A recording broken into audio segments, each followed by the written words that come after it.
Ladies and gentlemen, welcome to the podcast where, until further notice, Smackdown Live will simply be known as... Glorious! It's Lost to the Midcard. Welcome to the aftermath of SummerSlam, and, well, I guess not quite the aftermath of NXT TakeOver. That will be next week's edition. But we will talk about the matches we saw tonight on NXT, as well as what happened on Raw and SmackDown following Survivor Series, and a lot of headlines, a couple of unfortunate injuries. And hey, look, Matt, someone else left Impact Wrestling again. Yeah, last one out the door, turn off the lights. I hear Lashley's done after Bound for Glory, too. Thank you to SpiderDuck.net for being our host, enabling us to be on iTunes and any of your favorite podcasting apps. If you haven't done so already, search for Lost to the Midcard, hit the subscribe button. That way you know every time a new episode comes your way every Thursday and most Mondays after a WWE pay-per-view. You can also subscribe to us on the YouTube. The links to all that are on our Facebook page, facebook.com/Lost in the Midcard. Go to the notes section there, or you can find it on the Twitter at LITMC Podcast. I am your host, Jeremy Bennett. You can find me on the Twitter at JBHuskers. As always, my co-host, he is on the Twitter at Raw F Showtime. It is Mr. Matt Black. Matt, how you doing? Better than Global Force Wrestling. That's true. And better than beach balls, right? Fuck beach balls. Yes, and thank you, Road Dogg. Because of Road Dogg, we didn't get to see beach balls on Tuesday. We'll talk about that in a little bit. Well, I think it went beyond just Road Dogg. I think that was a WWE edict laid down. Yeah. So, and I'm very, very happy that they did. Yeah, that was thank God. I'm so over the crowd that pulls shit like that. Yeah, it's annoying. I guess it's disrespectful to the talents of the ring, man. I guess during the Finn Balor Jason Jordan match, there was possibly 7 to 10 beach balls going around at one time. Oh my God! Yeah. I didn't hear how many. I didn't hear how many there were. It was ridiculous. I mean, but look, it goes to say that a lot of people feel the same way that we do. Oh man, everybody was praising. I did a tweet Monday night that literally didn't stop getting retweets and likes until maybe sometime today. Like, it took a life on its own. Like, I never expect my tweets to blow up to any type of gigantic magnitude, but this one, took a ball and ran with it.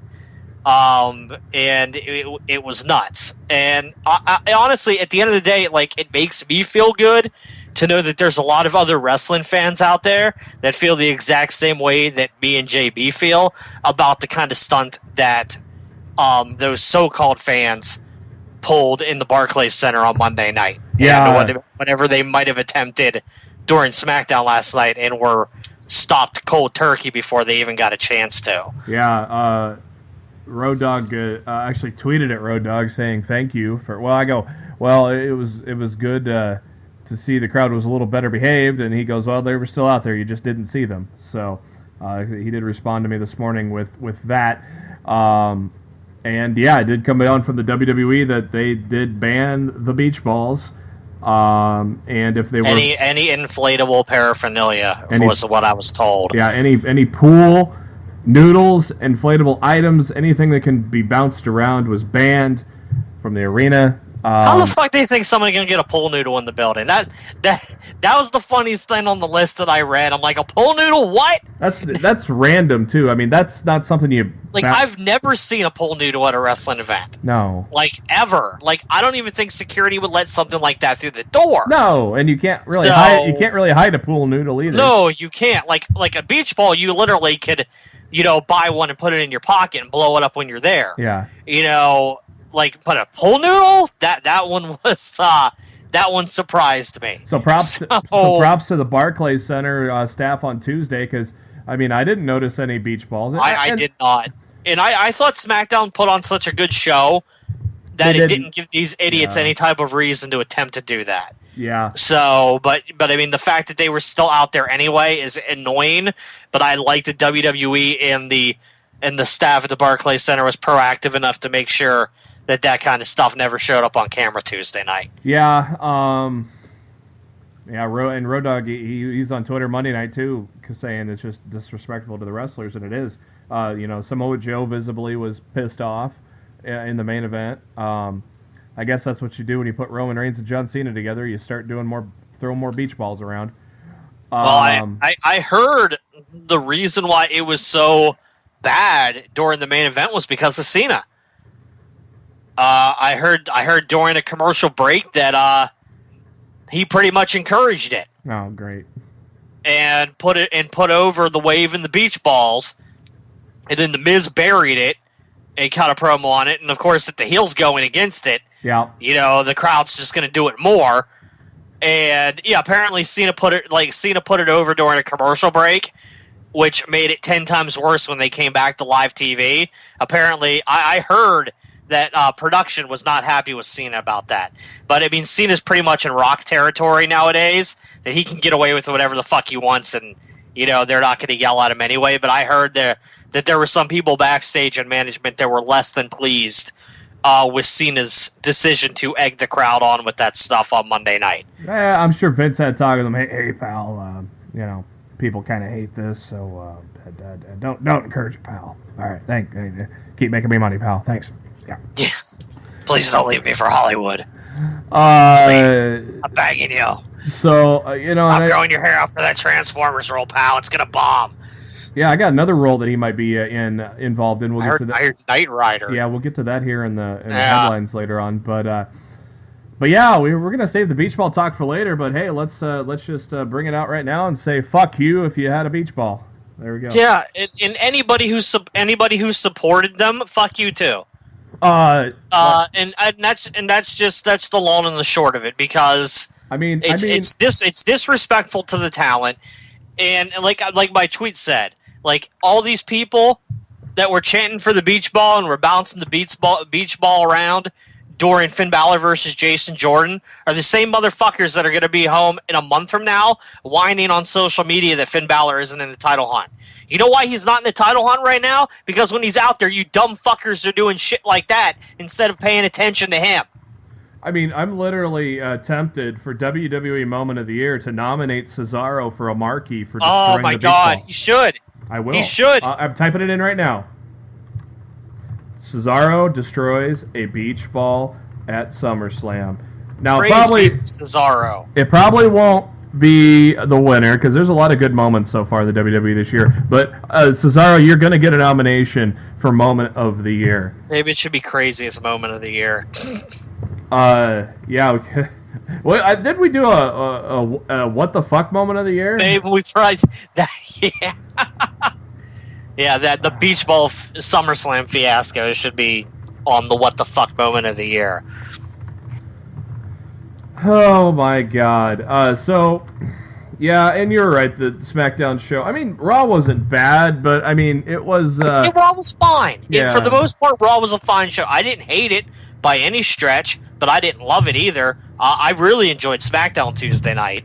So I kind of felt like things were back to normal, where like Raw's just okay and SmackDown's great. And you kind of wonder by Tuesday if that crowd's not mostly Brooklyn people now. I was also honestly wondering the same thing, because at a certain point, these motherfuckers have to go home. Yeah.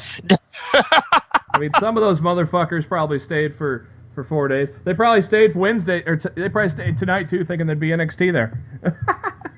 Standing outside the building. Why aren't the doors open? Oh, my God. Derp-de-derp. Oh, my God. So, yeah, beach ball fiasco. Fuck you. Yeah, I mean that's the long and the short of it. It's absolutely disrespectful for the talents, and you did it during a match where it's one of quote unquote your guys. Yep. Finn Balor, the guy that everybody's been complaining that since he's been back they haven't been using him right, and you choose to take his match and pull that shit. Like, it's absolutely unbelievable that you would be so stupid. I get it. You don't like Jason Jordan. I get it. You think he's boring. But instead of ruining the match and going into business for yourselves, take that time to put over Finn Balor throughout the entire match and show Vince and company backstage how important Finn Balor is to you. And instead, you just shit on everything and you hurt Finn. Like what you did hurt Finn Balor. And that's the long and the short of it. Shit like that just absolutely pisses me off. It pissed me off in Dallas when they did it at the Raw after WrestleMania last year, and I was there and I was infuriated, and it pissed me off sitting at home watching it on Monday night from Brooklyn. And it's clear that this shit happens when fans travel and they come into towns and they pull that. And I fucking hate it. Yeah, Scott Fishman, he put on Twitter on Monday night, he goes, there's fans in Brooklyn that'd rather play the beach ball than watch what they paid their hard-earned money to see. I don't get it. I don't get it either, man. No. I mean, you paid money to play with a fucking beach ball or watch someone play with a beach ball. How fucking stupid are you? All right. I would say on to some better news, but it's not. WWE announced that Big Cass will require surgery on his left knee and may miss up to 9 months of action. Looks like I feel really bad. Yeah, it looked like it's an ACL tear. They are going to wait for a radiologist to evaluate the MRI and give a full report, but it sounds like an ACL tear during the street fight with Enzo Amore on Raw this week. Word was from Mike Johnson, a PW Insider, that Cass was to win that match, but Enzo ended up winning it after they called off the match as Cass couldn't continue. I thought it was a work at first match. So did I, and that's why I felt bad. Yeah, I thought. Like I literally laughed at Cass falling. Yeah, well, I mean, selling the knee on the before the elbow, because I thought, wow, that's one of the worst knee sell jobs I've ever seen. And, once I realized that, wow, this isn't a sell job, this was, he really fucked himself over, I felt bad. Yeah. I mean, in the long run, I feel this helped Enzo tremendously, getting the last win on, like, the heavyweight roster before moving on to 205 Live. Even though it wasn't supposed to happen, I still think it was a blessing in disguise for Enzo. Well, I said it on. I hate to see anybody get hurt. Dude's gonna be out. He's gonna miss Mania, man. Yeah. I mean, that just fucking sucks that sucks. I said this on Twitter on Monday after the match. I go, because I thought it was a work, and I go, oh, yeah, so they're giving. I said this before he even debuted on Tuesday. I go, oh, they're giving Enzo the win on his way to 205 Live. I thought this was their way of sending him out the door to 205 Live. I honestly thought, oh, they're just going to give him this win. Not knowing that he wasn't supposed to win, and not knowing that Cass really did get hurt. So, God, I mean, after Mania, shit, do you you put Enzo and Cass back together? No. No? No. No? No. All right. That bridge has been burned, dude. It's done. They're not getting back together. They've been lifelong friends. They could always get back together. I would look more into pairing Cass with Carmelo when he got back. Yeah. That's what I would do. Well, like I would put Cass on whatever brand Carmelo's on, and I would put them together. Well, by the time he gets back, it might be time for a superstar shakeup after Mania. So. Well, there's already going to be one this fall, but clearly he's not going to be involved in it now. No. Nope. Some more bad news this time on the NXT roster. So much bad news. Yeah, they learned. Was this edition of Lost in the Midcard brought to you by Bad News Barrett? It might. I'm afraid I've got some bad news. NXT Women. Bad News Barrett. I do too. NXT Women's Champion Asuka broke her collarbone during her title defense against Ember Moon at NXT TakeOver Brooklyn 3. She will be out 6 to 8 weeks, and so she landed awkwardly from a throw by Ember Moon, and was obviously able to compete the match, but was in noticeable pain and discomfort. And Asuka took to Twitter afterwards saying she's like the Terminator, she'll be back. And WWE.com also mentioned that Asuka approaches the 507-day mark as NXT Women's Champion. It's crazy that a newish brand has a dominant champion like that, and it's kind of a cool story, Matt. I like what they're doing with it, though it surprised the hell out of us. I kind of, I still like the fact that she's undefeated. So, maybe having the Mae Young Classic winner, as you said, this weekend. You said maybe have the Mae Young Classic winner beat her. That's one way to put it. I mean, anybody that beats her is going to be over the fucking moon. So. I'll tell you who I think they could do, and I know people are going to think I'm crazy, but this is only based off what I saw at the NXT house show that I went to over the summer. And I would do, if you're not going to do the Mae Young Classic winner, I'd do Sonya Deville. Yeah. Because I was absolutely blown away by how good those two worked together in the ring during that tag match in Bel Air. She's a legit badass. Yeah, and her and Asuka work very well together, and that's yet to be shown on TV.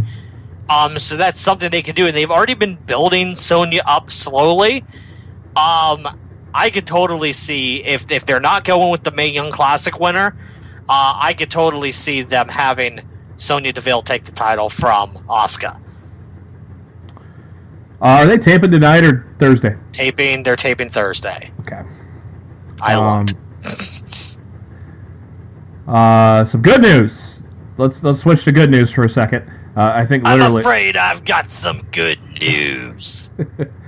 Announced on Monday, former CZW champion and Ring of Honor top prospect winner Lio Rush is officially signed with the WWE. I found that article interesting. When's the last time they actually announced a male superstar as signing with the company via the WWE website? Can you remember? I don't know. Usually, I feel like it's been forever. Like, normally when they do this, it's normally for a female. Yeah. So I was very surprised to see that. Like, I'm happy. Don't get me wrong, but I was very surprised to see that article come out on Monday. Yeah, and Rush originally trained in MCW, and of course his original tag team partner is the Velveteen Dream, Patrick Clark. So, be interesting to see if he debuts at the tapings here tomorrow. He very well might. I know he's already in the PC, so I mean he's down there. I really hope they don't pair him with the Dream. I really don't want them to do that. Back to some sad news, unfortunately. Oh, God damn it, JP. Well, this time it's sad news, not bad news. I'm afraid I've got some sad news. Sad news. Here's a tissue. Unfortunately, the boyfriend of Dana Brooke passed away. Oh, terrible. Dallas McCarver, was that his last name? Yeah, Dallas McCarver. I believe so, yeah. A bodybuilder. Not sure how old he was, but not very. Unfortunately, passed away from choking on some food.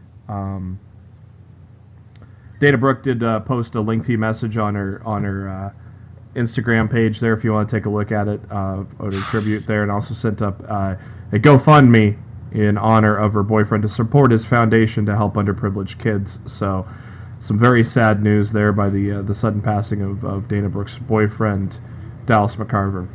Yeah, my heart goes out to all of them. That's terrible. As we mentioned, someone disappeared from Global Force, and oddly enough, it's the newest member of LAX. Low Key from the X Division is now gone from Global Force Wrestling. He departed over the course of this past week's television tapings. Mike Johnson, PW Insider, says there's several accounts making the rounds. One version is there's a financial dispute that led to the departure. Other sources say Low Key was not happy with creative for him going forward. Maybe he just didn't want to wrestle in a fucking suit. Maybe he was worried he was about to get a cease and desist order from Square Enix. Yeah, Mr. Hitman. Yeah, exactly. That wasn't blatant. You guys are worried about the Hardy Boys. Talk about an intellectual property of a video game franchise you fuckers are ripping off. And the way he talked and everything, too. Dude, they even had the fucking barcode on his Tron. Yeah. Like, what the hell are you thinking? Yeah, keep doing that, so then you can lose money on other lawsuits, and then you can get smoked by the Hardys. Scumbags. Loki thought he was going to be a challenger for El Patron after being added to LAX, but was moved back to the X division. So, he said they said the departure was amicable. So there you go. It'd be interesting to see where he goes from here. He was 37 years old, was the first ever Ring of Honor champion. He also was in the WWE, and yeah, that was fun. For a cup of coffee. Yeah, he won Tough Enough, and he didn't get a world title. Not Tough Enough. He won NXT and Season 2, and instead of getting a world title shot like Barrett did, he got like a U.S. title shot and got smoked, and then got stuck with Lay Cool. So yeah, flawless. I wouldn't mind if he went to 205 Live, though. I mean, I don't think we'll ever see him back in WWE. No. I'm just saying, I wouldn't mind it. I think it would be cool, but yeah, I know they treated him like dog shit there, so it was ridiculous. Because he's a little guy, pal. Don't you know how I treat little guys? Yeah. I'm taller than that. Yeah. I was looking at my, hey! Vince, do not disparage the word of the name of Eli Drake. Shut up, I fired him. Dummy! Yeah? Yeah, you're the dummy. Yeah? Yeah! Pal.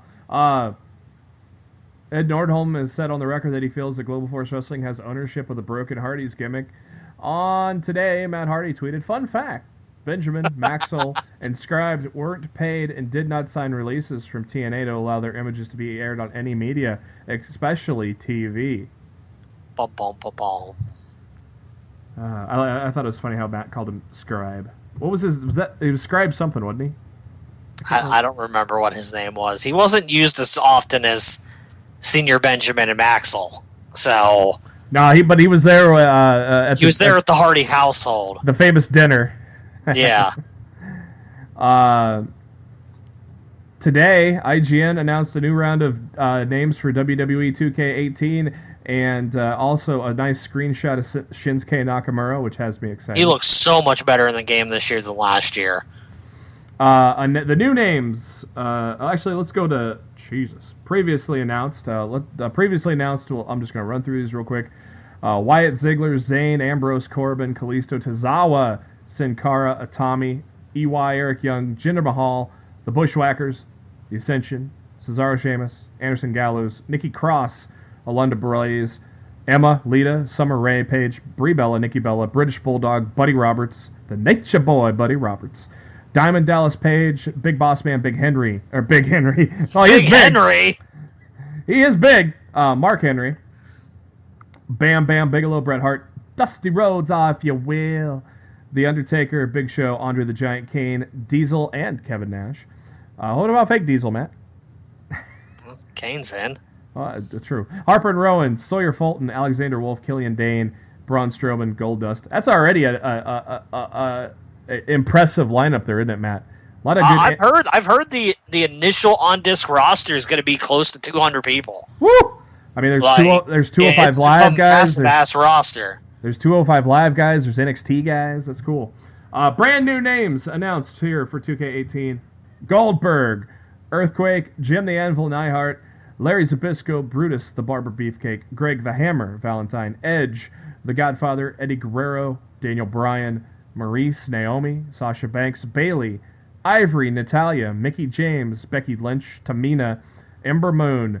For the very first time ever, Kerry Von Erich and Kevin Von Erich. The Usos, Hype Bros, Nakamura, AJ Styles, Bobby Roode, The Miz, Roman Reigns, Rock, Triple H, Brock Lesnar. From that new list that was announced today, Matt, what stands out to you? I feel like the Von Erichs were DLC last year. Somebody I read today. I know some people were saying it's their first time in, but I could have sworn they were part of the Hall of Fame DLC last year against the Freebirds. This is from Paul Jordan at PW Insider. He says Von Erichs make their 2K Yeah, debut. I think he's wrong. Okay. Yeah, I'm gonna call Paul Jordan out on the carpet right now, and I'm pretty sure the Von Erichs were DLC in 2K17. So what there stands out on the new run of names there for you, Matt? I'm very happy to see that Marisa's a playable character. Her character model looks amazing. They showed her entrance with the Miz today. They also showed the entrances of Bobby Roode, which was very well done. They showed Ember Moon's entrance as well, which is pretty dope. I don't think any other names like really stood out. But I thought it was an overall good reveal. I thought the images and videos they released today looked better than last week's because it probably was a more up-to-date build. I thought the crowd sounded a lot better. The crowd singing the glorious theme as Bobby Roode came out, I thought was a very nice touch. I just hope I hope the game delivers this year. I really, really do. Yeah. I refuse to really hype myself up because 2K's disappointed me with every single one of their releases that they've done from 2K15 to 2K17. Like the last 3 years, to me, have all been disappointments. I really hope 2K18 is the year that they get it. It all comes together and they get it right.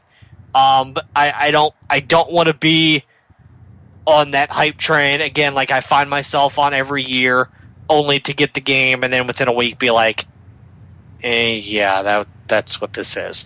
Yeah. So I'm trying to manage my expectations this year, as comparable to years past. So yeah, hopefully it's good. I'm on the same boat as you. I play it for a little while, and then I go and haven't gone back to it in a while. So. Yeah. The whole domestic dispute situation between Paige and Alberto El Patron now is finally over, as TMZ has reported yesterday that the state of Florida, even though they have enough evidence to bring charges against Paige, decided not to do so, as Patron did not want to go forward with those charges. So now that whole situation is done, and Patron still suspended by Global Force Wrestling. But according to sources in Global Force, this yesterday afternoon, they indicated a plan is in place for Patron's return. But yet, Bound for Glory. But yet they taped till November. Yeah, I heard his return would be at Bound for Glory, as that's what I've heard right now. I mean, but that could easily change. I mean, they could easily. I mean, Patron could decide some point between now and November. They're like, fuck it, just release me. Yeah. And he can go, go back to work in the Independence, Ring of Honor, or whatever the hell he wants to do. It's really weird, man. It's just everything that company does is weird. Yeah, it is. Raw rating, nice rebound after SummerSlam, up to 3.4 million for the week, up from 3.23 million the week before. Smackdown Live also got a nice boost to 2.68 million, up from 2.53 million. And hey, Impact Wrestling, Destination X brought a few more people back as they cracked 300 grand for the first time since the end of July, going up from 277,000 to 320,000. Destination X closed with a video promoting the debut of Johnny Impact, which is, of course, Johnny Mundo, John Morrison, John Hennigan. Johnny Nitro. He's the Johnny. He's a lot of Johnnies. And he'll be known as the Thursday Night Delight. Yeah, he's had that name before. Yep. Former Knockouts champion Terrence Harrell returned to the company, as well as former X Division champion Petey Williams, who came out of retirement. And, of course, the big news we talked about earlier, Jim Cornette replacing the firing Bruce Pritchard. They claim they fired him on the camera segments, and he will be the kind of the babyface authority figure, kind of like Bob Armstrong's old role from Smoky Mountain Wrestling. Did you watch Destination X at all last week, Matt? I feel like I did. Yeah, that's when Taryn Terrell came back, right? Yeah, and Cornette debuted. Yeah, I know. I enjoyed it. I thought it was probably the best episode of TV they've put together since Nordholm and company took over. And then we'll see where it goes between now and November, though. Yeah, and Seidel beat Bobby Lashley in the main event. Bobby Lashley.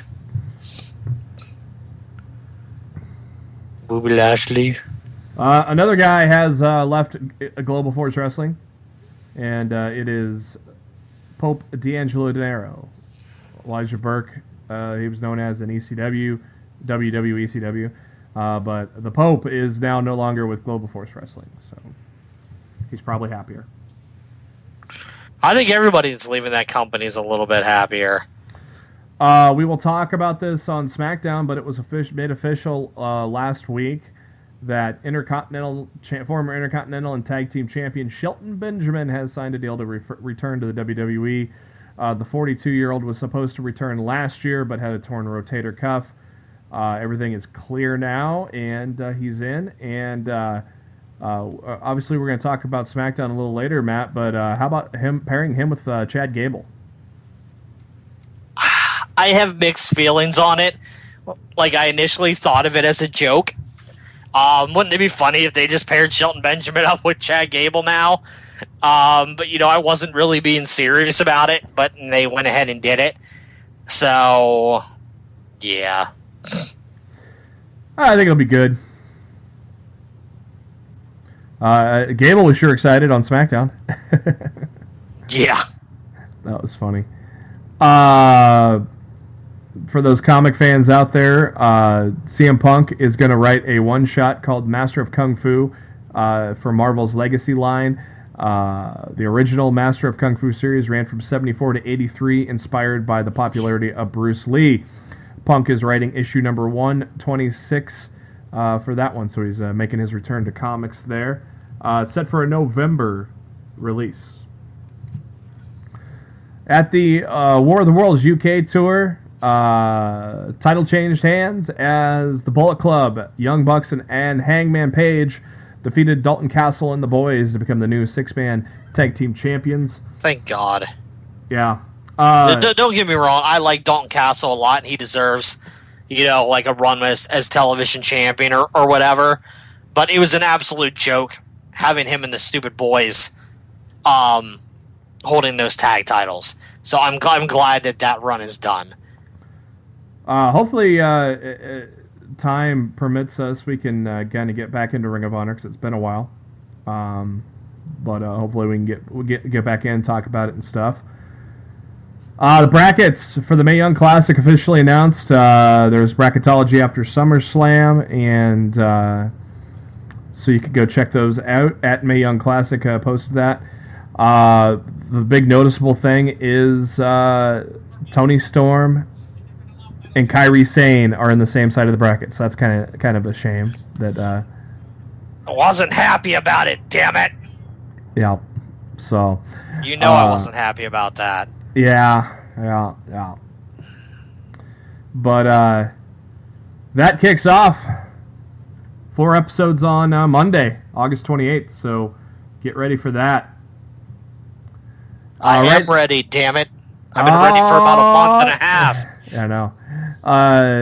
Right now, John Cena is currently filming Transformers Bumblebee, but he is being eyed for another potential role that is being adapted from the 80s TV show Knight Rider. ScreenRant.com is reporting that a comedic reboot of the property has eyeing both John Cena and Kevin Hart as leading roles. Cena envisioned as playing Michael Knight, the role that David Hasselhoff had done in the 80s, and Hart is pitched as the voice of Kit, the futuristic supercar that Michael Knight drives. They say that the idea is to take the series similar to the feature film version of 21 Jump Street, turning it into an action comedy. Okay. Yeah. WWE gets its first woman on Dancing with the Stars since Stacy Keibler. People has announced that Nikki Bella will join the cast of next season's Dancing with the Stars. She joins former wrestlers Stacy Keibler, Chris Jericho, and I guess I could say David Arquette was a former wrestler. He's a world champion, pal. That'll put butts in the seats. So Nikki Bella will be on Dancing with the Stars for next season.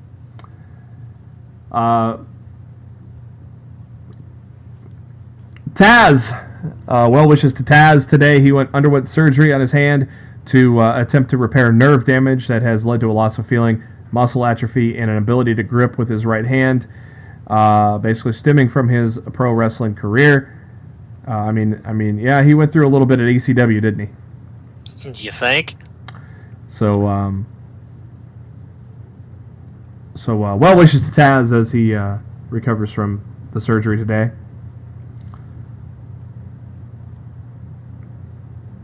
Undertaker was backstage at SummerSlam. That's why there were Undertaker chants. Did you hear anything about why he was around? Was it maybe a 2K related kind of thing, or? Believe it or not, apparently it's not 2K related, according to Jerry Lawler. Jerry Lawler mentioned on his podcast, Dinner with the King, this week, that the entire WWE roster, including him, were face and body scanned at SummerSlam for a new video game coming out next year that is not associated with 2K.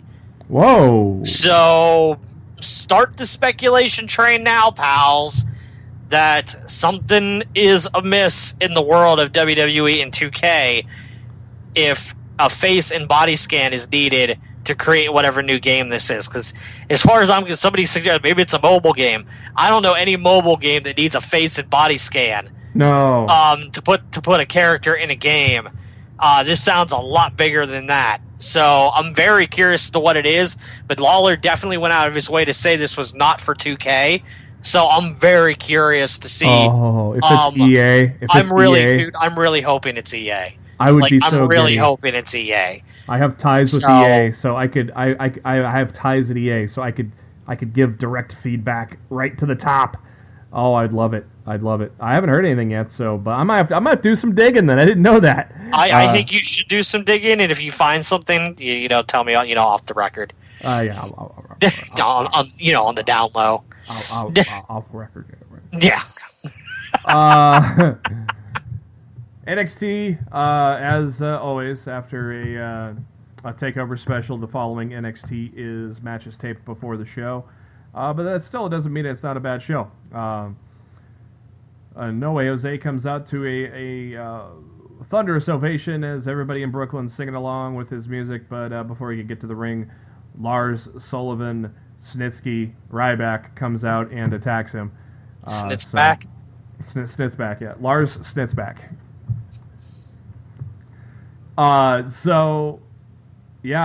didn't happen. So maybe now they're going to start to just have Lars Sullivan be a badass heel on his own going forward. Probably going to lead an actual match during the NXT tapings, one could expect. They did their usual look back at all the matches. And then the beautiful Peyton Royce with Billie Kay took on Sarah Logan in a decent little match. I thought the match was good. Brooklyn loves the iconic duo, don't they? A little bit. That one guy was really excited when they came out. Yeah. And then you know what I'm talking about. Yes. And I'm setting up an email so I can remind myself to contact a contact at EA. See if I can get some dirt. They might not even be willing to talk about it yet. No. Yeah, I mean, like, whatever company this is, they might be, lips are sealed type of deal. Like, Lawler didn't mention what company it was for, but he was very specific and mentioned that it was not 2K. Yeah. Funny moment in the Peyton Royce, Sarah Logan. They talked about where Peyton Royce and Billie Kay trained, and then Nigel McGuinness said Sarah Logan got her start in wrestling with a goat. Oh, Nigel. I don't like this gimmick. I like Crazy Mary Dobson a million times better than this gimmick. I don't think this gimmick is going anywhere, Matt. I just don't. Well, it's not really a gimmick, honestly. besides what the commentators say. She hasn't really shown any of the gimmicks that that they're implying. So I just don't like it. I don't see it going anywhere. And the second official match of the evening was a great one in the UK division as Tyler Bate and Trent Seven took on Pete Dunne and Wolfgang. And the Brooklyn crowd definitely loved them some UK. Obviously, I mean, Tyler Bate and Pete Dunne gave us one of the best matches of the year at TakeOver Chicago. So a good one here, and looks like they're kind of maybe trying to put over a new star in the division in Wolfgang. As he got the pin off of a blind tag, hit a swanton for the 3 count. So good stuff from the UK guys, Matt. Any word on any update on the UK TV show? Still being worked on. I can't wait. I mean, I don't know. It's almost like to the point where you should almost combine the UK division and 205 Live into the same show. And I don't know if you listen to the commentary on NXT tonight. Pete Dunne was referred to as the NXT United Kingdom champion on several occasions by Mauro Ranallo. It wasn't just a one-time slip.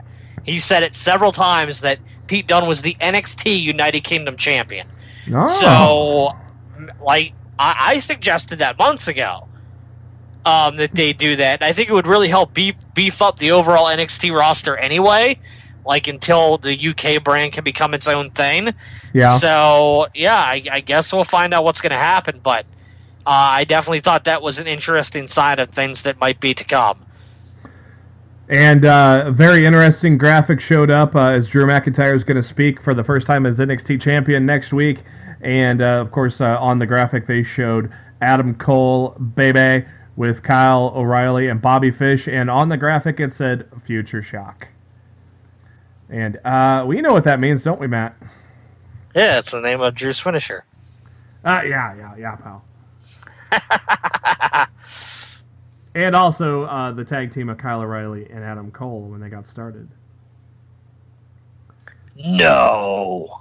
Monday night You're beach lying. ball. Monday night beach ball live from Brooklyn, New York. We've already talked about the beach balls. Let's refrain from talking about that. I guess the WWE Universe isn't sick of a part-time champion yet, are they? They gave Brock Lesnar quite the ovation when he came out for Raw. It's the same. This is the same crowd that had a chance to speak their mind to Vince McMahon the night after WrestleMania in Orlando, and fucking kissed his ass instead. So it doesn't surprise me whatsoever. And as you had speculated on our post-show of SummerSlam, the guy to answer the call next for would be Braun Strowman, and sure enough, he came out to also a nice pop and basically threw Lesnar around like a rag doll. Begging for a title. I'm begging for a title change. Me too. I'm God. begging. And they did make it official for No Mercy on September 24th, I believe. Roughly 4 weeks from this coming Sunday, Braun Strowman and Brock Lesnar will go for the Universal title. After that, we got the Brooklyn Street Fight with Cass and Enzo. We all know what happened there, unfortunately. So get well soon, Big Cass. Emma in the locker room looking at her phone. Dana Brooks standing beside her, and Emma's still wanting to people to give Emma a chance as she talks shit about Nia Jax while Nia Jax is right behind her. And Nia suggested we start a new hashtag, Give Emma CPR, and I said, yes, please. I'm down with it. Emma wants to be on TV, complained about it on Twitter. Well, she got back on TV again and got squashed by Nia Jax. And that's exactly the statement that WWE's sending. You want to complain on Twitter that you're not being used on TV, we're going to use you, and you're not going to like it. So I'm reading the Raw recap here, Matt. They showed Elias Sampson walking backstage, and we go, who? That's Jimmy Jacobs. I did not realize he's a creative team member. Yep. Yeah, he joined the creative about a year and a half ago. God, I didn't know that. Like WrestleMania weekend in Dallas, I think he joined the creative team. Jimmy I Jacobs was around that time. Jimmy Jacobs was a thing before I got into Ring of Honor, so I'm not 100% familiar with the dude, but I heard he's a pretty badass guy in the ring. Yeah, I'm pretty sure I saw his last Ring of Honor match. It was in Baltimore before he left to join the WWE creative team. I think he fought one of the Briscoes. I think it was him and Jay Briscoe. I might be wrong on that, but I know I saw his last match. So was he was a world champion at one point, right? Maybe. I can't. I honestly can't remember. Well, he would have to be at least a television champion, I would think. We are pulling up the list here, and nope, he was never a world champion. Yeah, it was probably TV champion then. Yeah. Well, little did I know, I didn't realize the television championship's only 6 years old. So I was doing an article on Sami Zayn, because Sami Zayn did Jimmy Jacobs never won that one either, because El Generico was the I third feel like ever. he held a title in Ring of Honor. Maybe it was just the tag titles then. Like, I feel like he's a former Ring of Honor champion of something. Well, we're gonna look. Yeah, me too. I thought he was a world champion. I was like, shit. Yep. 3 times. Oh Jesus, never mind. He's been 5-time World Tag Team Champions. Yep. Scum with Steve Corino, Age of the Fall with Tyler Black, which is Seth Rollins, and twice with BJ Whitmer. So yeah. I was gonna say I knew he held gold in Ring of Honor before. You know, I just couldn't remember for the life of me which one it was. How about the Brooklyn crowd getting behind Elias, huh? Of course, this is one of those weird crowds, but it seems like the Elias experiment is working. Says you. You don't think so? I'm already bored of it. Elias beat R-Truth very quickly. Who doesn't? Kurt Angle came out. What happened to Goldust scouting talent at SummerSlam? Remember that? Yeah, it almost sounded like he was going to be a manager now. Kind of like going the Titus O'Neil route. But, yeah, they kind of just went nowhere. Thanks, WWE. Yeah, I haven't followed up on that. Kurt Angle with the world's worst kept secret of a surprise returning to Raw for the first time in a year, John Cena. Roman Reigns came out immediately, so we thought, oh, Reigns and Cena, huh? But then The Miz interrupted because he's mad about these guys getting more time than him and bitched about how he was wrestling in an empty arena on Sunday. And I love the line, though. This is what a sold-out Barclays looks like. Of course, he said, what, Barskays or something? He completely botched the name of the yeah, but and for Cena to mock him about that, Cena fucked up a word before Roman came out. And I can't even remember what word it was, but he fucked it up and added like a T to the end of it. And like the fact that you fucked up a word and nobody got on you, but Miz fucks up a word and you get on him. Like, fuck you, John. Like, seriously. He's such a fucking dickhead. Well, Booker T fucks up Logic and Corey Graves gets on him. Dude, I love it anytime Graves or Cole bury Booker T on commentary. Love it, love it, love it. Are we asking for Otunga back? I never minded Otunga because, he wasn't the greatest on commentary, but he was never overly annoying like Booker T can be at times. But at the same time, he could probably have a good chance to shine without JBL yapping, so... And he still blocked me on Twitter, that jackass. Who cares? Yeah, I don't really. Yeah, exactly. JBL blocked me ages ago. Especially when he blocked me for something I didn't even at-reply him on. It was something... No, he vanity searches himself like a scumbag little bitch. Yeah. So... Like, yeah, I need to say this. If you vanity search yourself on Twitter, you're an idiot. Your ego's out of control, and you need to reassess your life. I just felt the need to say that. There you go. Any more to add to that? No, I'm not going to go on another rant. I've already done enough tonight. Oh, my Lord. So John Cena suggested that he sets up a mega main event for tonight with himself teaming up with Roman Reigns, and Reigns is like, huh? I don't want to team with you. Yeah, exactly. Against Miz and one of his cronies, but Samoa Joe came out and said that he's going to be Miz's partner. And so that sets up our main event for the evening. Everybody kind of slapped each other around, and that closed out that segment. I loved it when Reigns and Cena were both in the ring, and they chanted, "You both suck." I was wondering. That's about the only good thing Barclays did on Monday night. Yeah, I was wondering if they were going to figure out what to do. In a match that I'm surprised the Beach Balls didn't come flying out at 8-man cruiserweight tag match. They were very disrespectful to this match too. They were. I think I heard CM Punk somewhere. I don't know. Grand Metalik, Mustafa Ali, Rich Swann, Cedric Alexander took on Noam Dar, Arya Daivari, Tony Nese, and Drew Gulak. They did get 9 minutes, though, and the good guys win after Alexander hits the lumbar check. I fully expected Alexander to be the next in line for the Cruiserweight Championship, but that got You were wrong. That got answered on 205 Live later on, which we will cover. How you doing? Yeah, how you doing?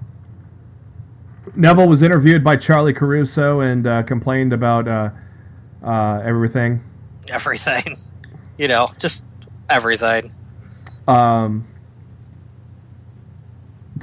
and Titus show up in suits, and Tozawa says the rematch is going on 205 Live tomorrow. Angle's on the phone in his office when his son, Jason Jordan... Now, is this really flopping in your eyes? Or is it just... It's flopping pretty bad. The crowd does not care. No, they do not. Brooklyn did the worst reaction for him that you could get when he came out against Finn Balor.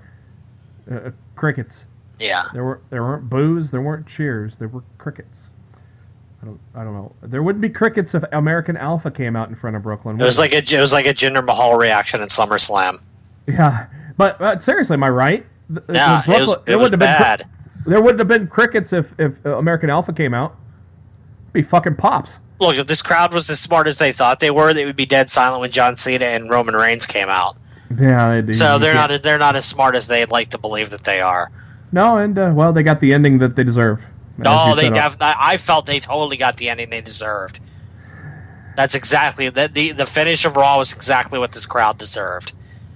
Jason Jordan wants to compete, and Angle says, "Is it because of your lackluster performance last night?" He goes, "I want Finn Balor." Angle asked if he thinks he's ready. Jordan said yes. Kurt says, "You got it," and they hugged it out. Which, hey, I'm all for a Jordan and Finn Balor match. So apparently Brooklyn wasn't. They wanted to play with their balls instead. The brand new Raw Tag Team Champions, my boy Dean Ambrose and Seth Rollins, came out, and they said it felt good standing side by side with each other. Ambrose said he felt so good he slept with the title on. All that rainbows and lollipops, and then they said that they will take on anybody, anywhere, and the Hardys hit. And hey, the Hardys get to perform in front of a full Barclays as well. This match was great. Oh my god, a huge ovation leading to the dream match of 2/3 of the Shield and the Hardy Boys. Oh my lord, I was giddy for this one, Matt. I was surprised we got a finish. I did not expect a finish. I expected Cesaro and Sheamus to run in. Yeah. And render the match a no contest. I was very surprised we got a finish in that match, but I don't hate it. Amazingly enough, the Brooklyn crowd behaved for this one, and these guys got 16 minutes. A classic, good, one of the best television matches probably of the year on Raw. With these guys. Cesaro and Sheamus were shown looking on backstage, so they never did get involved. Jeff got the tag from Matt in the end, hit a twist of fate on Ambrose. Rollins hit a super kick on Matt. Jeff sent Rollins to the floor, and Jeff went for the swanton, but Ambrose got the knees up. Rollins tagged in, hit his finisher, which they've yet to name, and then Ambrose hit the Dirty Deeds, just like at SummerSlam, the combo finisher. and the 1, 2, 3. Amazing match with those 4 guys. And again, like I said, I was giddy like a schoolgirl when those 4 got it on Monday Night Raw. After that match is when they made the official announcement for the main event at No Mercy with Lesnar and Strowman. And please, title change, please, please, please. I really hope so. Samoa Joe was in the locker room with Miz and the Miztourage, and Miz basically was kissing Joe's ass, and Joe just said, "Shut up," and left. That promo was all of those guys. Well, that promo was fantastically played by all 4 of them. I loved that. I loved that segment. Yeah, that was great. And I am so happy. I like this. I really like this Miztourage thing. Especially, I'm a lot more happier that it didn't boot Maurice out the door, because there was a rumor that you talked about a while back when this happened that maybe Maurice was no longer going to be with the Miz. But hey, all 4 of them together, I think it's been great for all 4 involved, especially 2 guys in Bo Dallas and Curtis Axel that deserve a lot more than they were getting. Total Bellas is coming back September 6th. Did you watch? I didn't watch it. Did you? What? Total Bellas? First season? I started to. I got about halfway through. But they were very much showcasing the retirement. The retirement and depression problems that Daniel Bryan was suffering from. And to be perfectly honest, it just hit way too close to home for me. So I couldn't watch it anymore. So yeah. I had to stop. I never finished. I never finished the first season. I might go back and give the new season another chance. But I never finished season 1. Of course, the new season will be centered around Baby Birdie.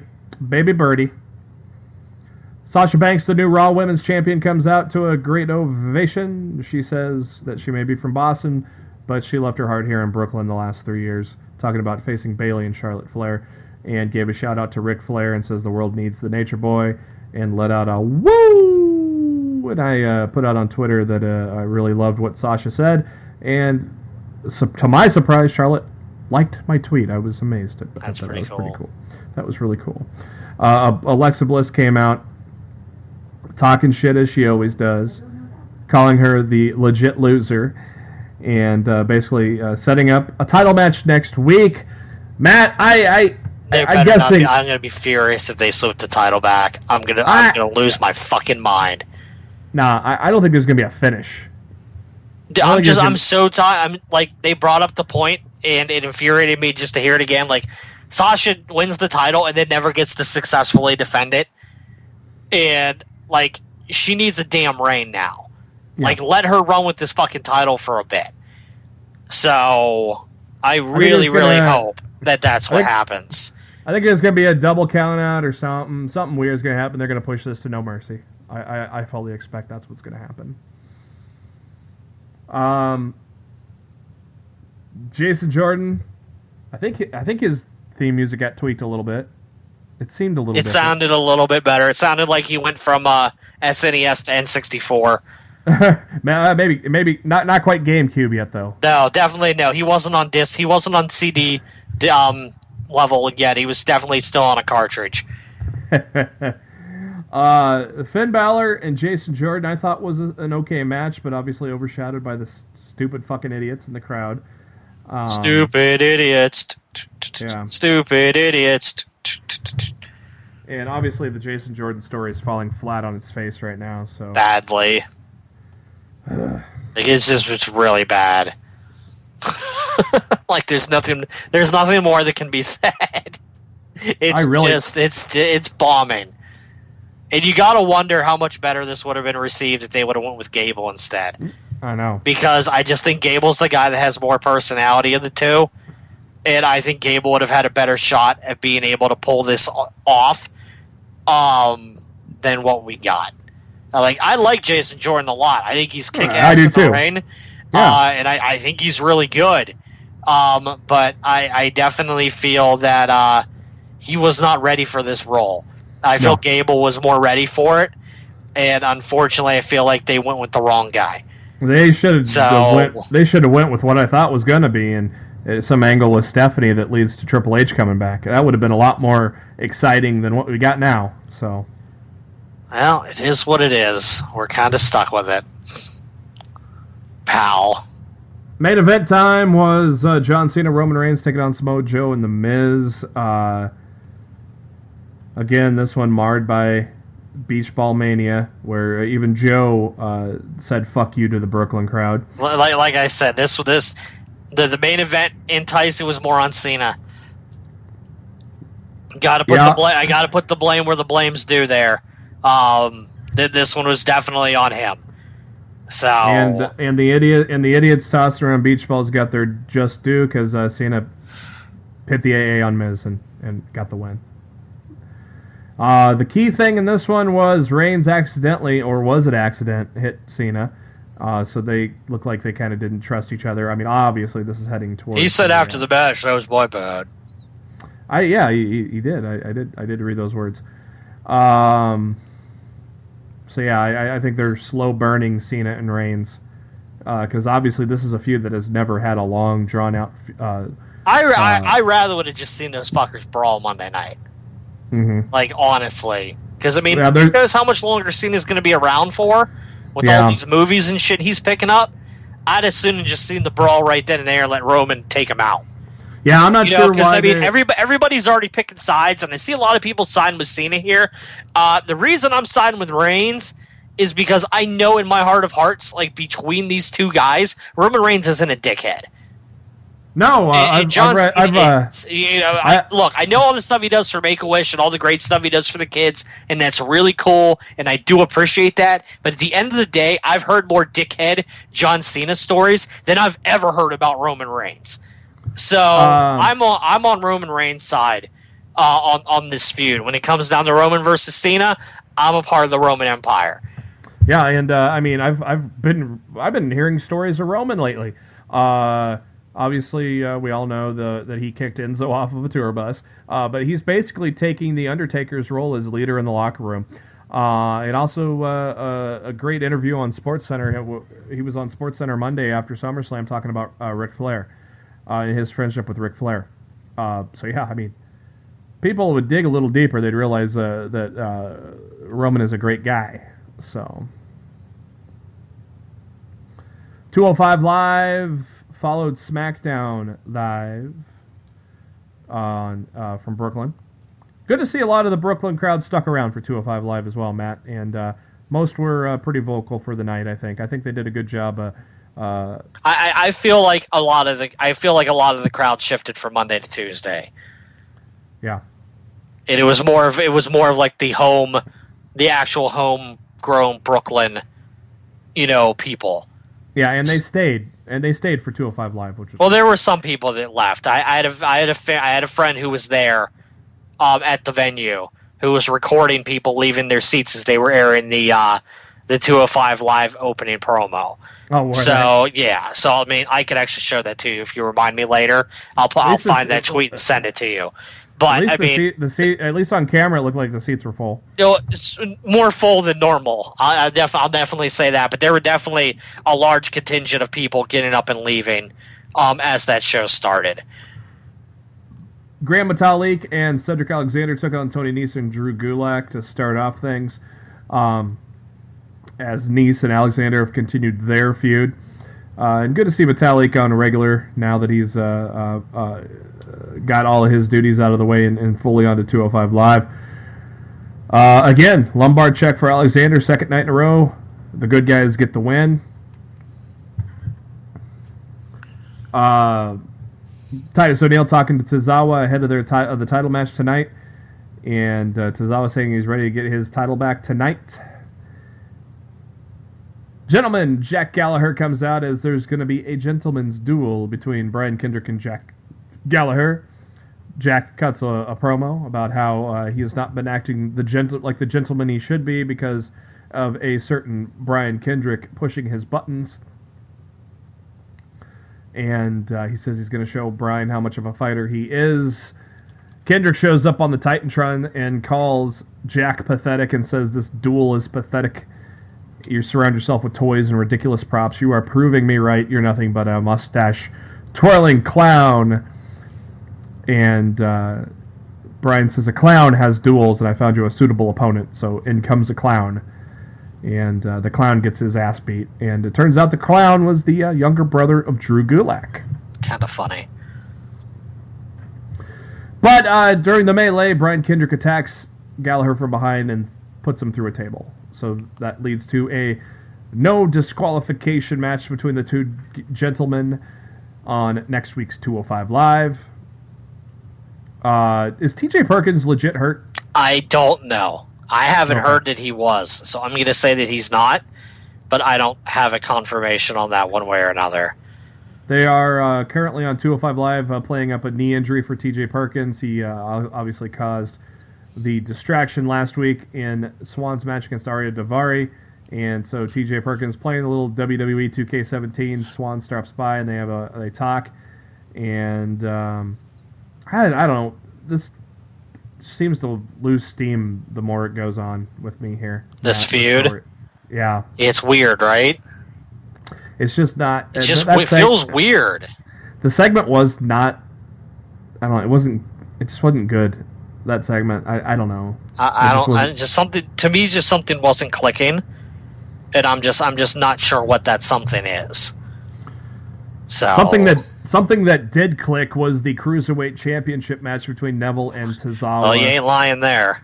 Woo! I think this beat the SummerSlam match by far. I would definitely agree with you. So good. It was so good. But as expected. I don't know if it was as expected with the way they hot potatoed it, but Neville... I expected him to retain. Yeah, Neville ducked the senton finisher of Tozawa and put in the Rings of Saturn, as Tozawa had nothing to do with tap out. And Neville grabs the microphone and says one of my favorite words that Neville speaks that nobody else really does. He goes, "Commiserations." For anyone expecting a lengthy title reign for Tozawa, his reign was pathetic. It's only a footnote in the history books. The history books will read, "Still your cruiserweight champion, conquering all, reigning over all the cruiserweights." Then all of a sudden some familiar music hits. The music of Enzo Amore. And he says that 205 Live just became the realest show in the room.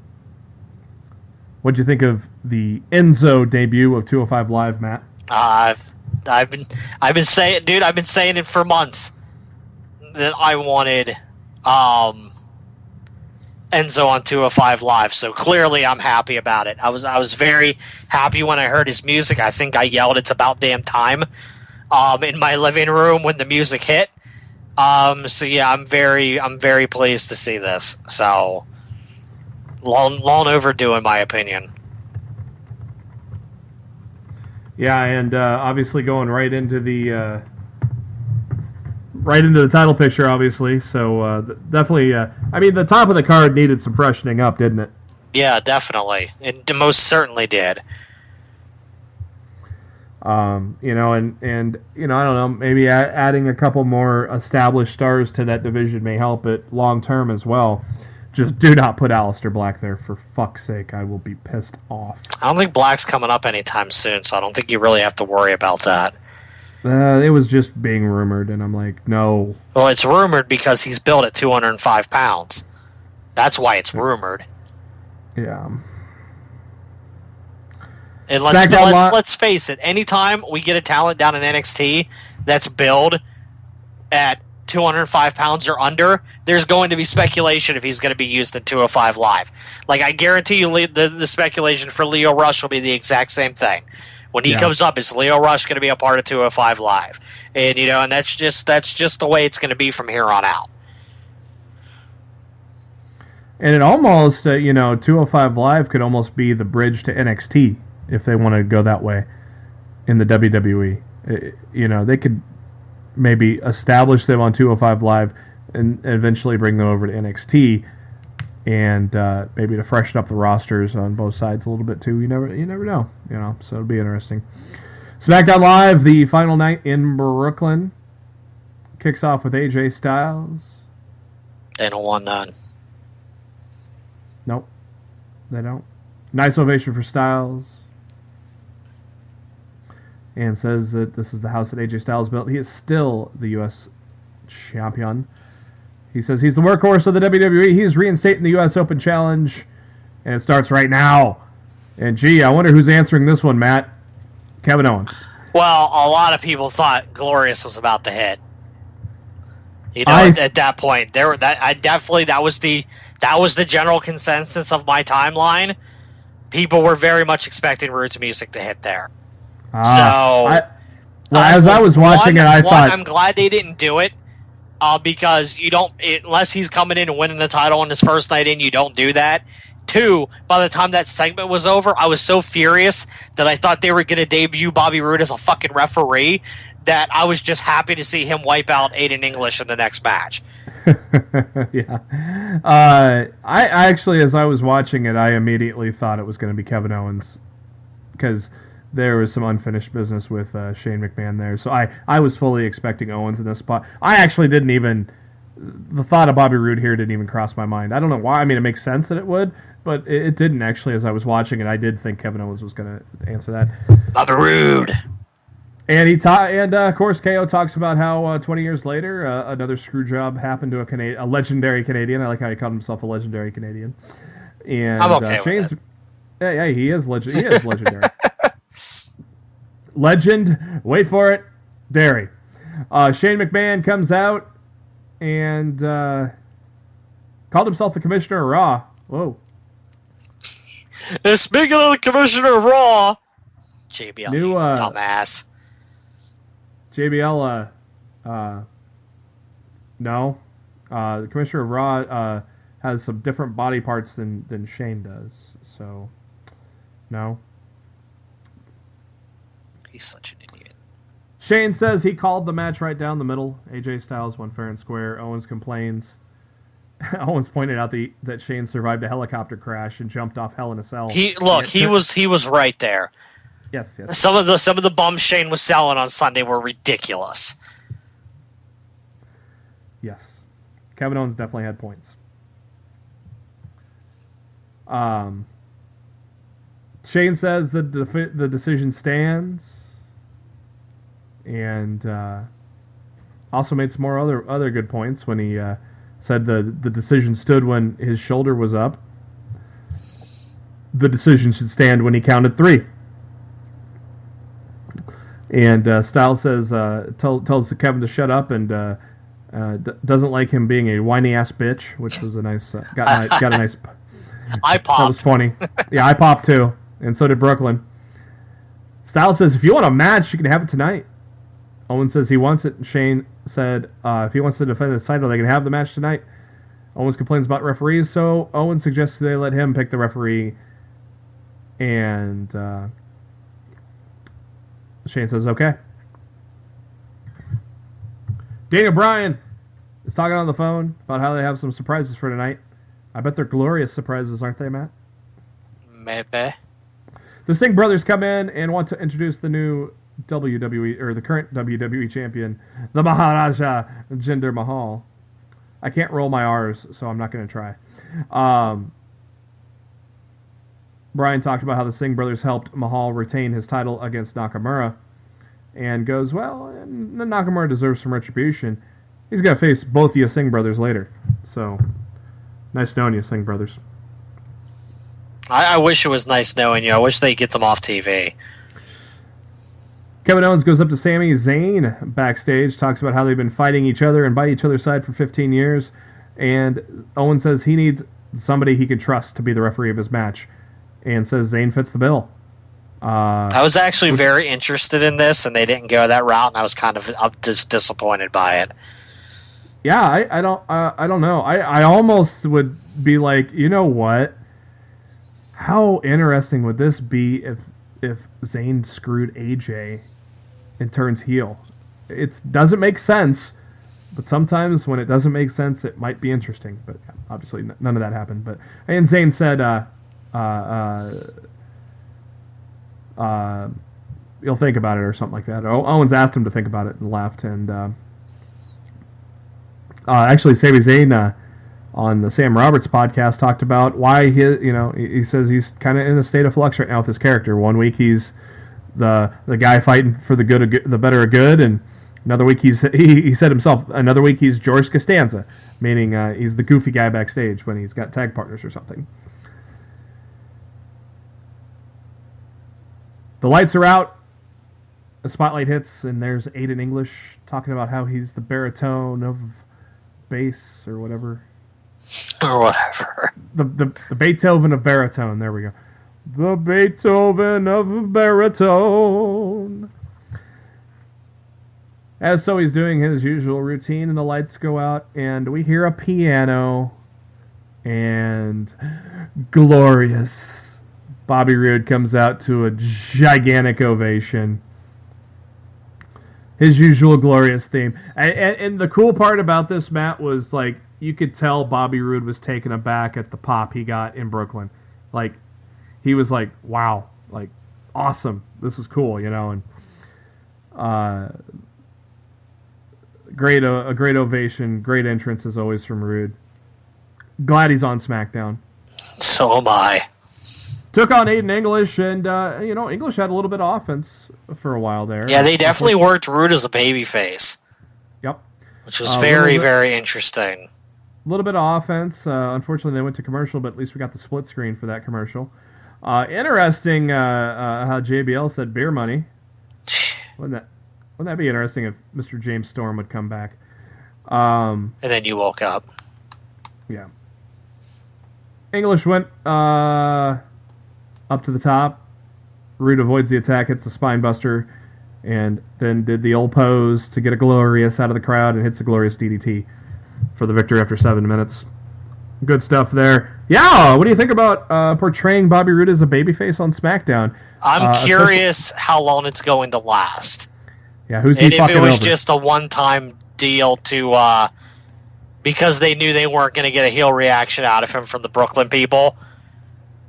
And if they just did it that way and in there to get it over with, and they change it up going forward. He sure cut a heel promo on NXT tonight, so yeah. So yeah, I'm not fully certain, about what's going on with Bobby Roode quite yet. Yeah. Obviously, Roode will face Roddy Strong in the next set of tapings, so that'll be the swan song for Bobby Roode in NXT on this week's tapings. Yeah, I would assume he'll run out his taping stuff with this. I can't imagine he'll get his rematch with Drew at TakeOver Survivor Series. I feel like he's gonna get the stuff taken care of down there at this set of tapings, and he'll be up on the main roster from that point forward. Brian is on the phone. Chad Gable showed up to talk to him. Brian mentioned how hard it has been after Jason Jordan moved over to Raw, and Gable said that's all people want to talk about with him, but he's worried about his future. And Brian says, I am worried about your future too. I didn't just give Jason Jordan to Raw. In exchange, Angle had to help Brian sign one of his friends. They finally did something that made sense. And Brian thinks this person could be a great partner for Gable. And ain't no stopping me now, Shelton Benjamin. And Gable popped for the introduction of Shelton Benjamin. The world's greatest American alpha. He's like, I'm a Minnesota guy too. You're a Minnesota guy. I'm a Minnesota guy too. Gable was happy. A little bit. I mean, that's the kind of reaction that could have really been used for being Kurt Angle's kid. Yep. Mm-hmm. He really showed that there, and that's when I was like, wow, they really did pick the wrong guy. They missed the boat here. So Benjamin is 42 years old, but he looks damn He didn't good. look 42. No, I can't wait to see him in the ring next week. They're going to, as Daniel Bryan said on the show on SmackDown, they're going to test drive the new tag team next week, which got booze from Brooklyn. They wanted to see him go tonight. Owens had the referee shirt, goes up to Sami Zayn, who was talking to Jimmy Jacobs. Hey, Jimmy. Jimmy's on camera again. obviously, Jimmy knows Zayn and Owens quite well. Zayn said, I thought all the rotten things you've done to me, so fuck you. I'm not going to be the ref. And so the search continues. Hype Bros enter for their match. Good placement for them, obviously, since you got Zack Ryder there in Brooklyn. Match only went about 4 minutes, though, as the champs got a nice, easy win over the Hype Bros. I think all of a sudden Creative forgot about the argument between Ryder and Raleigh. I don't know. That seemed to completely be gone for some reason. Which, I mean, hey, they just lost American Alpha, so I mean, why break up another tag team? But it's Vince, so. The Usos then cut their usual promo about the Uso penitentiary. There you go. Nakamura makes his entrance to a gigantic ovation as he takes on the Singh brothers, and that lasted about 3 minutes as expected. Mahal went to the ring to attack Nakamura after the match, but Nakamura hits the Kinshasa to knock down Mahal, and yes, this will continue. What is the next pay-per-view for SmackDown, by the way? Hell in a Cell in October. October, okay. Owens backstage with the referee shirt when Breezango shows up wearing the most awesome outfits ever. You liked the outfits a lot more than I did. I thought they were fine, but you lost your shit over these outfits. I don't know if I'd say I lost my shit, but they were awesome. I don't know, so dude. Bad. You flipped out to me on DMs. You flipped out on your timeline, like you were losing your mind over these Breezango outfits, bro. I don't know if I would call it flipping out. I think you're a little exaggerating. I don't know, dude. I distinctly remember all caps. That might have just been because I was on all caps. I mean, that happens. Corbin shows up and says he'll be a referee if Owens gives him a title shot right after he wins, and Owens says, "All right." Because, heels tell the truth and keep their promises, right, man? Yeah, I know. Oh, I obviously didn't watch SmackDown Live on Tuesday. SmackDown Live? Yeah, I didn't watch SmackDown Live. I watched it about 3 hours after the fact. How many jokes were there of Baron Corbin getting demoted to referee? Not really that much. I thought that was an obvious one. I wasn't really super paying attention to Twitter Tuesday night either. I was kind of just watching the show and doing other things at the time, throwing out a tweet every now and then. So Natty came out, made her entrance with the SmackDown Women's title, cut a promo about how SummerSlam will be forever known as the day the Glow was unplugged. And that set up the tag match between Carmella and Natalya against Naomi and Becky Lynch. Match went about 8 minutes. Main part of the match was how Natalya and Carmella couldn't get along. So obviously Carmella's still holding that briefcase. And the dissension led to the split-legged moonsault on Carmella as Naomi got the pin on her and the Good Girls win. How about Carmella's ring gear? Woo! It's an upgrade. How you doing? I didn't hate it. How you doing? Hi, I'm Dolph Ziggler. Hey, he's something. Dasha interviews him backstage. A side note, Ziggler squashed the repackaging rumors. So I think he was just busy filming cricket and KFC commercials. That's why he just had... How many fucking times did we hear Dolph Ziggler's theme? I said this on Twitter. I've heard Dolph Ziggler's theme music on commercials tonight more than I've heard it on SmackDown Live in 2017. See, I wouldn't go that far, but maybe in the last month of 2017. Well, the last month of 2017 would be zero because he hasn't appeared since July 4th Battle Royal, where he was one of the first guys knocked out of the match for the U.S. title. Ziggler says he's reintroducing himself. I thought he was going to go back to the hi, I'm Dolph Ziggler. I'm so glad they didn't do that. It was a joke, Matt. Way to roll out the red carpet, guys, you know. You don't do jokes. Reintroducing myself in a backstage interview. It's good to know where I stand. I have been watching SmackDown and Raw a lot, and I know how to be a star now in the WWE. All I gotta do is start singing, play guitar, maybe rap a little bit, dance around like an idiot, have a bunch of lights on me, a spotlight with a bunch of lasers. I'll get a big fancy robe, because that's what it takes. And beautiful women escorts to them to ring. That glow, the women glow. And that's what I plan on doing next week. That'd be funny if he does all that stuff next week. Matt's like, I don't care.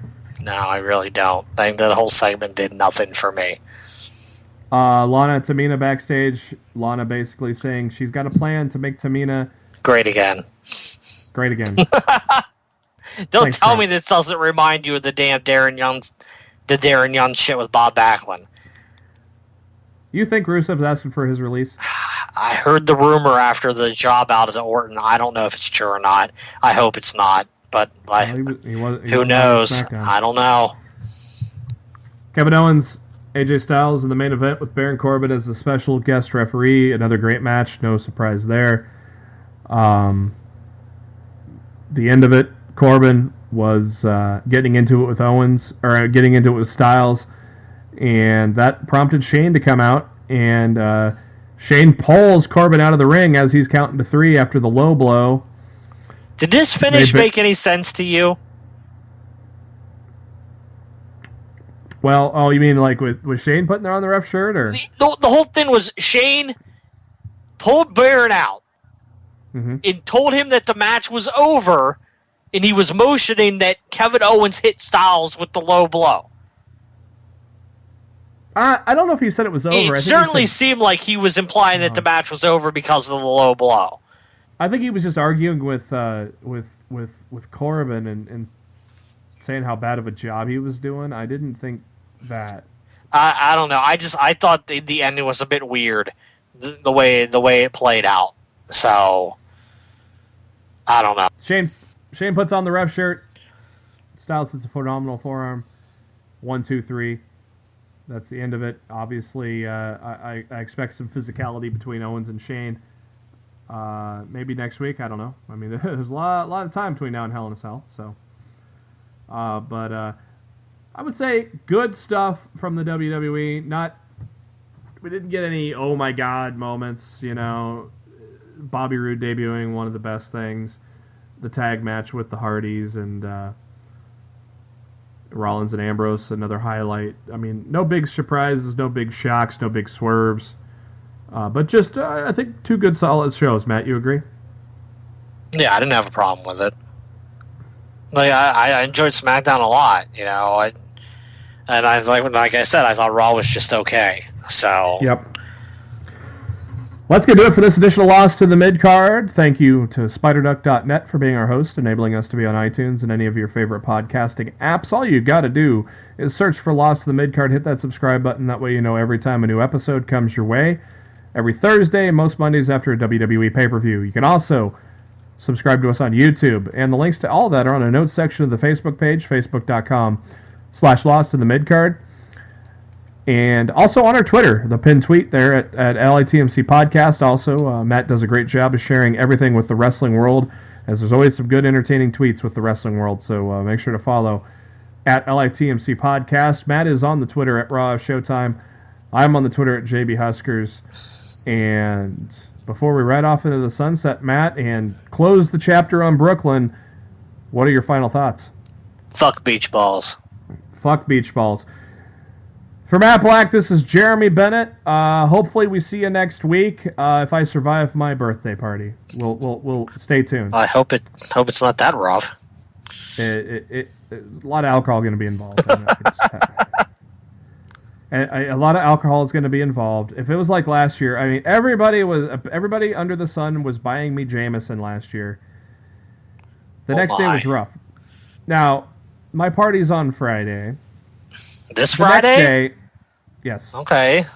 I think you'll be okay. The next day is my birthday, the 26th on Saturday. The next day, the day after my party, we're going to a beer fest. Oh my! So, yeah. My liver is gonna flip me off like I was flipping off the beach balls. So we'll come back at you next Thursday if I'm still alive and a year older. But for Matt Black, this is Jeremy Bennett. Thank you for tuning in to Lost to the Midcard. Have yourselves a good week. We'll catch you on Thursday.